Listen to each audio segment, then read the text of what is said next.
Et bonjour à tous, bienvenue dans ce nouveau podcast. Aujourd'hui, on va sur un gros épisode dans lequel on va parler de créer tout simplement un livre à partir d'une formation en ligne. Donc si tu as une formation en ligne, que tu es entrepreneur et que tu as de la connaissance, tu as de l'expertise sur un sujet et que tu vends déjà cette expertise sur le format formation en ligne, ça peut être un webi, ça peut être des vidéos, ça peut être des modules e-learning, etc. Peu importe la façon dont tu le fais.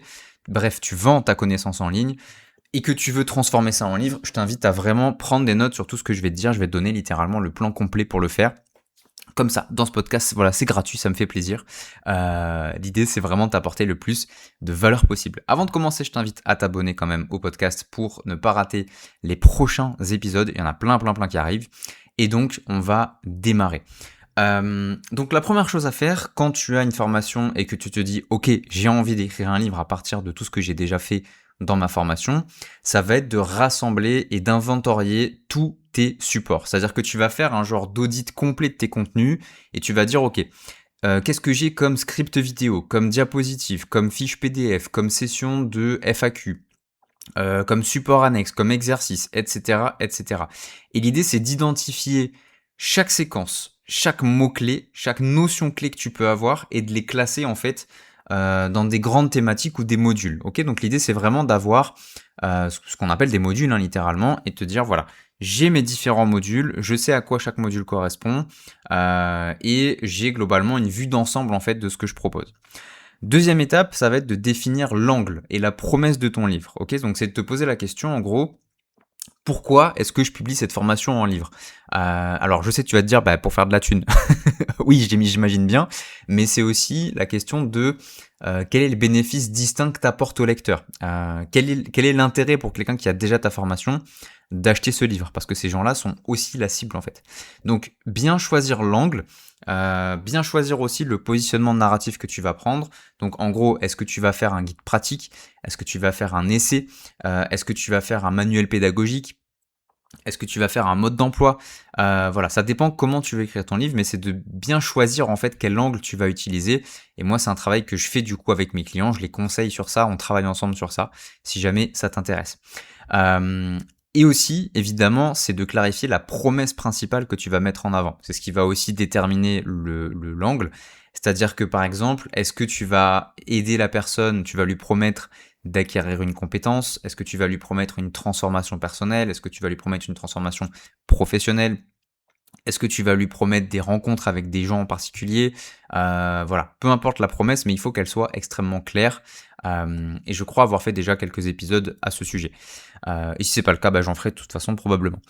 Troisième point, une fois que tu as ça, c'est de retravailler la structure pour le format de ton livre. C'est-à-dire que tu vas transformer le plan de ta formation en sommaire, tout simplement. Mais ce sommaire, il doit faire sens pour ton lecteur, ok? Il doit pouvoir se dire, ok, je vois bien qu'il y a des chapitres progressifs, je vois que les transitions, elles sont claires entre les différentes parties. Bref, faut pas que tu perdes ton lecteur, en fait. Ensuite, tu vas regrouper toutes les informations connexes, donc typiquement tout ce qui est exercice pratique, tout ce qui est étude de cas, tout ce qui est FAQ, toutes ces choses-là, en fait, tu vas les rassembler dans des sections dédiées. Et tu peux créer ça en mode chapitre bonus, par exemple, pour ton livre, ou boîte à outils. Voilà, c'est d'avoir une vraie structure qui soit bien propre pour ton livre. Et enfin, de bien veiller, ça c'est extrêmement important, et c'est une erreur que j'ai pu voir avec des clients que j'ai eu en supervision, d'avoir un ordre logique, typiquement du plus simple au plus complexe, du général au particulier par exemple, garder un fil narratif en fait, c'est ça que je veux dire, c'est ce qui est le plus important. Quatrième étape, c'est d'adapter le style et la voix dans ton livre, c'est-à-dire que ton texte, il va venir probablement de scripts vidéo, donc des scripts peut-être que tu as lus, ou même que tu as juste dit comme ça à l'audio, comme moi je peux le faire avec le podcast là tout de suite. Mais il va falloir que tu réécrives ce texte, ok? Faut pas que tu laisses le texte comme ça pur jus, parce que ça va donner un livre qui est très difficile à lire, qui est pas agréable, qui va pas être fluide. Donc c'est important de réadapter ton texte. Pour ça, tu peux alléger aussi les tics oraux. Les tics oraux, c'est quand tu répètes des expressions, quand tu dis des comme je viens de le faire à l'instant.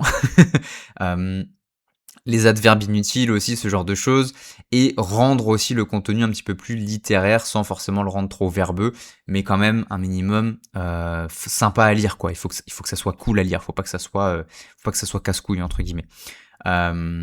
Faut bien te rappeler aussi d'une chose, c'est que ton lecteur, il peut pas questionner en direct comme il le ferait avec une formation, donc faut aussi, quand tu écris, que tu anticipes les interrogations qu'il va avoir, avec par exemple des petits encarts explicatifs, des petites mises en contexte, des choses comme ça.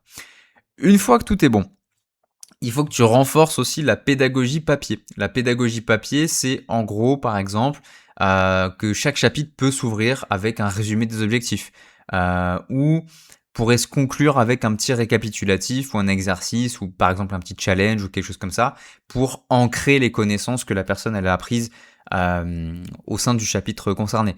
Ensuite, ça peut être aussi d'intégrer des illustrations, d'intégrer des schémas, d'intégrer par exemple des tableaux. Tout ce qui peut donner en fait une dimension visuelle au-delà du texte, c'est intéressant pour un livre, surtout quand ça vient d'une formation, parce que dans la formation en ligne, il y a généralement de la vidéo, et qui dit vidéo dit visuel. Un livre, ça peut ne pas être visuel, et c'est dommage parce que c'est quand même le sens le plus utilisé du corps humain, la vue, la vision. Donc c'est bien de rajouter quand même du visuel dans ton livre. Sixième point, c'est d'ajouter de la profondeur dans ton écrit et de mettre du storytelling. C'est-à-dire que dans un livre, quand on achète un livre, c'est important, pour capter l'attention notamment, d'avoir un aspect narratif. C'est-à-dire que tes chapitres, c'est bien de leur rajouter des petites anecdotes personnelles, d'ajouter des cas concrets, d'ajouter des études de cas, d'ajouter des témoignages, d'ajouter du vécu, d'ajouter du vrai, tu vois, d'ajouter tout ce qui sort ce qu'on pourrait appeler du scolaire de ta formation, ok. Rajouter de toi, en fait. C'est ça que je voulais dire. Rajouter de toi. Tu peux aussi rajouter du retour d'expérience de tes apprenants. Alors, je sais pas comment tu les appelles, tes clients, tes apprenants, tes alumni, je sais pas voilà comment tu veux les appeler, mais en gros de les faire intervenir entre guillemets avec leur success story, avec les difficultés qu'ils ont pu surmonter, avec des témoignages que tu peux implémenter directement dans la lecture. Ça apporte une vraie plus-value en fait à ton lecteur. Septième point, fais relire ton livre, fais bêta-tester ton livre, donne-le à quelques-uns de tes clients par exemple, en échange d'un avis, pourquoi pas, mais fais lire ton livre pour que tu puisses avoir un feedback de personnes qui consomment le format livre. Ok, c'est pas tant sur le contenu que tu vas être jugé, mais c'est sur le format.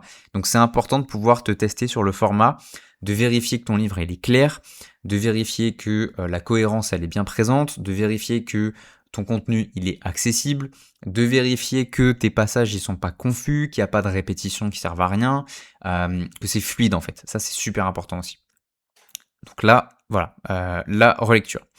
Huitième point, et avant-dernier point, c'est de soigner ta mise en page et ta forme éditoriale. Là, tu peux collaborer par exemple avec un graphiste, avec un relecteur, il y a des maquettistes aussi qui font ça. Tu peux aussi le faire toi-même, hein, mais juste structure ta mise en page et donne un rythme visuel à ton livre, rends-le propre, rends-le beau, mets un style de couverture qui est cohérent avec ta ligne éditoriale, ton branding, etc. Mais éventuellement, si tu veux, il y en a qui vous font des petits QR codes ou des liens pour prolonger l'expérience de ton lecteur en ligne avec des bonus vidéo, avec des téléchargements d'exercices, ce genre de choses. Voilà, tu peux bonifier l'expérience de ton lecteur en ajoutant aussi une belle mise en page à ton livre, et c'est extrêmement important parce que c'est ce qu'on attend d'un livre aussi, c'est que visuellement ça soit pas juste le bordel quoi. Et neuvième et dernier point, c'est d'établir tout simplement ta stratégie de lancement. Donc en gros dans ta communication, mettre en avant la version enrichie de ta formation ou le manuel indispensable de ta formation. Voilà, t'appelles ça comme tu as envie. Ne pas hésiter non plus à réactiver tes apprenants ou tes élèves ou tes clients, voilà, je sais pas comment tu les appelles encore une fois, mais de leur proposer le livre comme un support complémentaire ou comme un guide pour réviser, ou voilà, peu importe comment tu veux leur présenter, et ensuite planifier ta petite campagne de lancement pour toucher ton public et aller chercher du coup des gens qui n'ont pas ta formation et qui pourraient l'acheter en passant aussi par le livre. Il faut vraiment se rappeler que ton livre, il est interconnecté avec ta formation, et Et du coup, l'idée, c'est de pouvoir connecter les deux dans ton raisonnement et dans tes contenus et surtout dans ta campagne promotionnelle. Voilà pour ça. Donc, je voulais vraiment t'expliquer un petit peu les grandes bases de comment transformer ton livre en formation. C'est un modèle qui marche extrêmement bien, qui a été validé, survalidé, revalidé et revalidé encore. Il y a plein d'entrepreneurs qui l'ont fait. C'est des gens qui font beaucoup de ventes. Et qui ont aussi beaucoup de clients à partir de leur livre, pardon.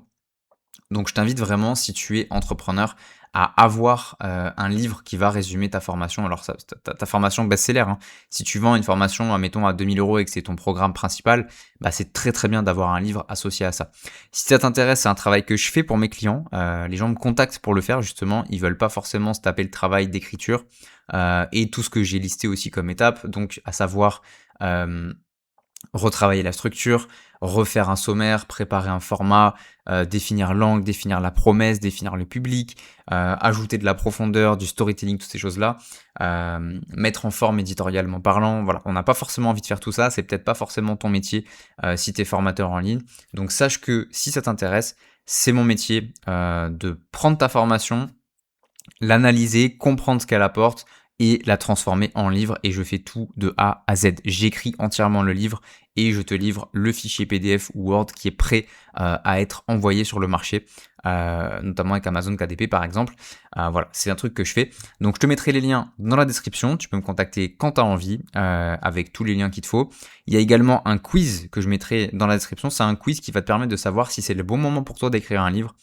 Et si c'est le cas, tu verras quelle est la suite logique à faire. Voilà, avec des étapes expliquées, etc. Je ne collecte même pas de mails sur ce quiz.